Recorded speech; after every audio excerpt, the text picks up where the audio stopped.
The best is yet to come, and babe, won't it be fine? You think you've seen the sun, but you ain't seen it shine. Hello everyone and welcome once again to Ask the Treksperts. I'm Captain Logan. And I'm Sarah. Sarah, today's question comes from StarCraft Russia, who asks us what our opinion is on TOS Klingons versus later Klingons. A very good question. Yeah, StarCraft Russia says, okay, so you got your TOS Klingons up into the movies, and then let's compare that to the later sort of Klingons. Yeah. I think he even says, like, Viking, space, yeah, like drunken biker / space Vikings. Is what he calls TNG and DS9 Klingons. I could see. So he asked us to talk about which version of Klingons we like better, and then to kind of compare and contrast a little bit, and talk about kind of the pros and cons. Yeah. Well, see, for me, I like both kinds. Okay. Just right off on the surface, I enjoy watching the Klingons in the original series, and I enjoy watching them in later series. Right. The difference is, one culture's a little bit more in depth. Yeah. So it's Well, one culture got a lot more episodes. Exactly. So it's kind of hard to talk to about which you really prefer once you get past the surface, because, well, one they did stuff with, and then the other one was just, well, we needed an enemy. Huh? And we wanted to make the statement like they did in TOS, where, oh, this culture is going to represent the United States' dealings with Russia. So Right. here's how we can play off real world stuff in a TV show. Yeah, and then once they become not part of the Federation, but once they make their peace kind of with the Federation, then kind of all bets are off there, because, we've done kind of the Berlin Wall thing, Yeah. and, and then, after that, they can't really represent the Russians anymore, so what are they going to be? And the nice thing is that that's kind of freeing, right? Like, that lets us actually kind of explore the culture and make something up that's interesting and intriguing. And they don't have to go exactly with, oh, these are Russians, so what would Russians do?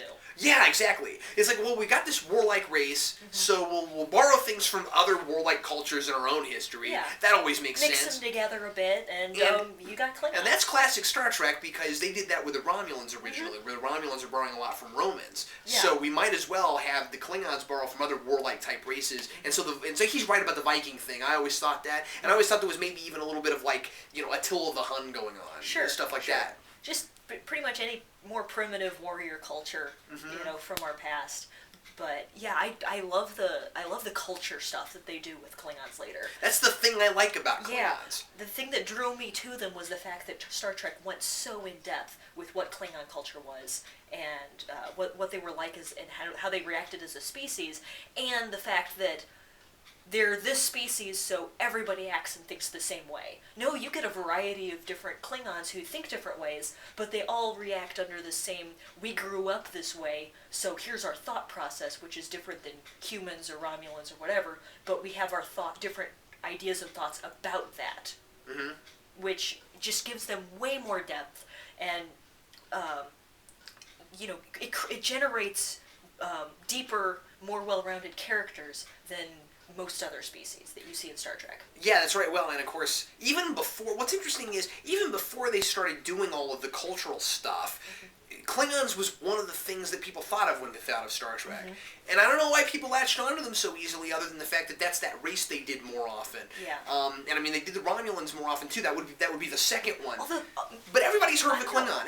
And I think everybody had heard of a Klingon before TNG. Yeah. Oh, well, they had quite a few episodes in TOS, and most of them were good. But still not any more than you can count on your fingers. Sure, but... I mean, out of the 79, they had, 6, 7 maybe that included Klingons? Maybe like that maybe. many? Yeah. But, off the top of my head, I can't tell you, but... But, I mean, their introduction, Aaron and Mercy, is one of my favorite TOS episodes. It's good. I love Day of the Dove. Yep. And then there are several other places that they show up. And they're played up for comedy and tribbles. Trouble with Tribbles. I mean...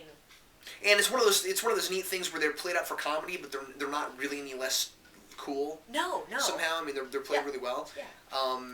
But anyway, I should mention probably that the whole cultural thing with Klingons is the thing that got you into Star Trek in the first place. Yes, it is. Because you kind of linguistics is kind of a hobby for Sarah, And when Sarah and I first met, I'll just briefly mention this. When Sarah and I first met, I kind of threw out the whole "I'm a giant Trekkie" thing quick because Trekkie guys, when you're dating a girl, it's not something that you want to find out a couple months down the line, especially if you're as big into it as I am.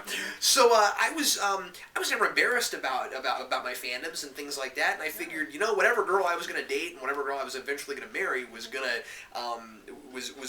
have to be okay with this, and if she wasn't, I wasn't gonna stay with her. That's just how I always felt about it. Well, and was it even like the first or second time we met? It was. It came up, yeah, and you had been dabbling in writing and stuff, so that came up, and that was one of the things we had in common. But then I mentioned the Trek thing, and you'd never seen an episode. No. Then I started talking about the Klingon language a little bit, and that perked you up. And then a couple weeks later, I showed you some Klingon, and you just rolled from there. Oh, I just wasn't one of those things where I was like, oh my, if I'm gonna have a girlfriend, she must be obsessed with the things I'm obsessed with. No, nothing like that. You were curious. So I actually kind of reluctantly showed you an episode because I didn't want to be accused of trying to you showed me one and I wanted things. more. Yeah, and so then you kept going, and the rest is history, and you became as big into it as I am. But anyway, so it's interesting that the cultural stuff is so good that somebody like you got into it because of that. With the Klingons, and of course, there's plenty of other cool stuff that you like about Star Trek that you latched on to later. Yeah. Well, and I'd say my second favorite race in Star Trek, following closely behind the Klingons, is the Cardassians. Interesting, really. I'd say mine is still the Romulans, but the Cardassians are up there. Romulans would be third, but I kind of wish Cardassians had been more well-rounded, given the same treatment as the Klingons had. I don't know. I think you could make the argument that they almost were. They almost were, but I still wanted more, just because they were so good. Anytime they would do a political episode, I mean, they did a lot of political stuff with the Cardassians, but man, do you remember... the episode title's not coming to me, but you remember we're getting off topic, but do you remember the one with O'Brien? Yeah, when he goes on trial? Yeah. And they've convicted him before he goes on trial, and that's how they always do it? We get so much of their political systems and everything, and we get a little bit of how their families are supposed to act. But I always get the sense that even more so than Klingons, that stuff is all integrated way more with Cardassians, and that's why we don't get so much like interpersonal stuff, because it's all in like leisure and that kind of stuff. Yeah. Because they don't have it. It's all we just get these big personalities, like you get your Ducat and he's just this way. I always get this idea that they're almost all that way. I don't know. The Cardassians are flamboyant and they're... But they aren't. Not all of them. Maybe not all of them, we get some that are different, but I just wanted to see the ones we like are the ones that are that way. Garrick and Ducat, whatever. Yeah, so now we're doing an episode on Cardassians. We should quit that. Yeah. But now you still like TOS Klingons regardless of the fact that they didn't get that cultural treatment. Yes, well, they were good enemies for the Federation. Yeah, absolutely. They were there. They were warrior-like, but they weren't the brutish kind that you got with some of the one-shot TOS races. And they weren't generic. When the Klingons came on screen, you went, oh, well, they had personality. Instant recognizability, Yeah, and they came in and they had a certain way that they dealt with what they looked at as inferior cultures. And they went in and they took what they wanted and they used these people, and the Federation would try to block them. And it was just interesting stuff. I'd say politically, in the original series, I preferred the Romulans. Sure, but we didn't. But they get were as much much more of a political type. Right. Race. But I always enjoyed seeing the Klingons on screen. They always played the politics up a lot more than with the Romulans until you got the TNG, where I think because... I could be wrong about this, but I think because of some of the early political Romulan stuff they were doing with TNG, maybe that kicked them into thinking, there's some stuff with the Klingons we can do there too. And they played a lot with how would this work with a culture? How could they keep the government together and be this kind of a race where they have this honor system, which is how you get around. How can you kill people so often, seemingly without cause, but then it's not without cause. Right. How is it so okay in their culture for you to just kill people because they tick you off or something?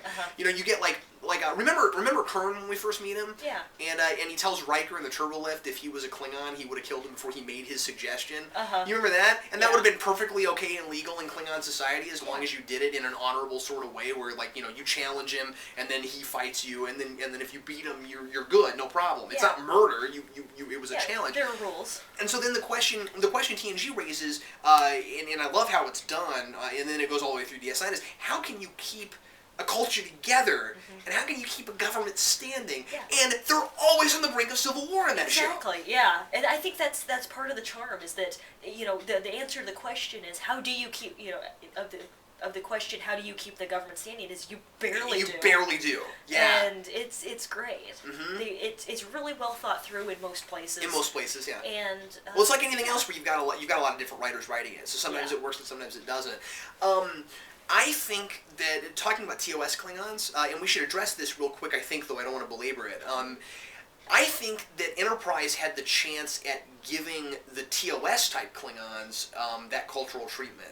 You know, I think they had a chance to show us what more of the background and inner workings of what TOS Klingons would have been like. Right. But they chose instead to do the TNG type Klingons and just to blow over the original series type until they got to fourth season, and then they kind of changed it and decided, well, you've got the TNG type Klingons, then you get to this weird thing with eugenics where they lose their forehead, and then they seem to also kind of lose some of their cognitive abilities, which I thought was amusing. Yeah. Where it's like, oh well they're dumbed down because the Klingons in TOS always seemed a little stupider than the ones later, and I thought that was funny. And then they turn into TOS Klingons, and then we just forget about them. Yeah. I guess the idea being that, well, the series is going to get canceled, so we don't have time to play with them. Yeah. And then also just there's not much to say. You know, I almost wish that Enterprise just hadn't addressed...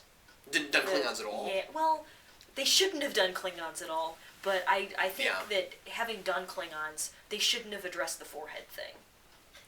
I don't know. I think they should have gone with, okay, we're just going with TNG Klingons because that was a retcon. Yeah. Or this was how the TOS Klingons were, like you were saying, with their culture, and then we just don't even know how they got from TOS to TNG Klingons. Yeah. It made a lot of fans happy, and it was clever. I mean, there were things that were really kind of fun about it, and it gave Phlox a good episode that season, and he hadn't had much, so that was good. But I don't know, Sarah. I like things about it. It wasn't the best thing they did that season, but it wasn't the worst either. It wasn't the worst, yeah. But I'm just saying that I was surprised that they did it, and wasn't sure afterward. Although I did enjoy parts of it, I wasn't sure if it needed to be done or should have been done. Yeah. But the thing is, I think that by that logic, it's somewhat questionable if anything they did that season was necessary, considering like how you and I always perceive that show versus how other people perceive that show. Like, you and I always felt like it was nearly a different continuity anyway that was kind of changed by time travel. Where, I mean, like, it's considered to be Star Trek canon, don't get me wrong, but like, because of the fact that, like, the NX-01 was launched later or earlier than it was supposed to be, and because of the of the temporal Cold War, which was like never mentioned anywhere post Enterprise, yada yada yada, it always seemed like, well, Enterprise is kind of its own thing, and it was easier for me to get my mind around things like, well, the Klingons have foreheads and they do weird things with the Vulcans and things like that. Yeah. So because of that, fourth season is kind of strange. Having said that, we always thought that. But the people making the show, for whatever reason, never had that in mind. And because of that, when Manny Koto took over in Season 4, it was like, well, if this is going to be part of Star Trek history forever, I gotta fix things and make it look more like it's supposed to be later. Yeah. And whether or not it worked, I respect that. Yes. And I think you have to respect that. Yes, and I do respect trying to make something fit continuity better, because continuity, especially in Star Trek, is important. And the Vulcans and Romulans, certainly what they did were good ideas. Yes, but the problem with fourth season and doing that is that it just accentuated the glaring mistakes that they made earlier in the show, and so the ones that couldn't get fixed in time. It's a little apologetic. Yeah, but there are big things, continuity glitches that happened earlier that you just can't explain, and it just doesn't jive. And it's really hard. It's much harder to get your mind around them after all these patches were put on in fourth season. Yeah, and the thing is, like, it was one of those things that I don't think they ever would have addressed had they not had someone else not taken over who decided, well, this is something that has to be dealt with, because Berman and Braga just called it creative license. They were just like, no, the Klingons in our version, we're used to these kind of Klingons, we like them better, and at some point, the creators of Star Trek had decided, well, we need the Klingons to look a little more menacing, and we can afford this makeup to do in the movies. Yeah. So we'll make them look like this, and we'll keep them the way that fans are used to them. And then, of course, Manny Koto changed it. The problem is that fans had really gotten used to this just being a mystery, and it had only ever actually been brought up one time, and that was Trials and Tribulations. So if you kind of forget about that, or that's just a throwaway joke, that's just a gag, then it's not important. It's just it's like the Trills. It's like it's like the difference between the Trills and the Host in DS9. They completely overhauled the Trills and made them an entirely different thing in DS9. They never apologized for it. They just said, you know what, this is better. And if you guys have a problem with the fact that we're messing with continuity, watch our episodes because it's worth the problem. Yeah. It's a continuity problem, but sometimes continuity problems are worth good stories. Sure. And are worth better ideas, and so that's okay. Yeah. And I don't think people really complained that much about Klingons, really, because they were I was actually okay with kind of cool what they looked like in Enterprise. My problem was more of the timeline thing, and just the time travel didn't work. Yeah, and all that. So that was my thing. The other thing too with the forehead thing, and I didn't mean to go off on all this, but it's interesting.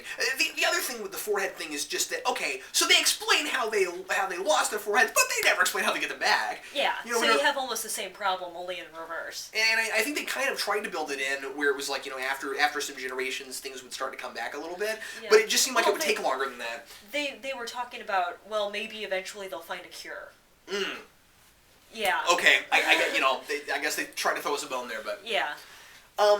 So anyway, I think I would say that I prefer later Klingons to earlier Klingons, but that's just because more was done with them.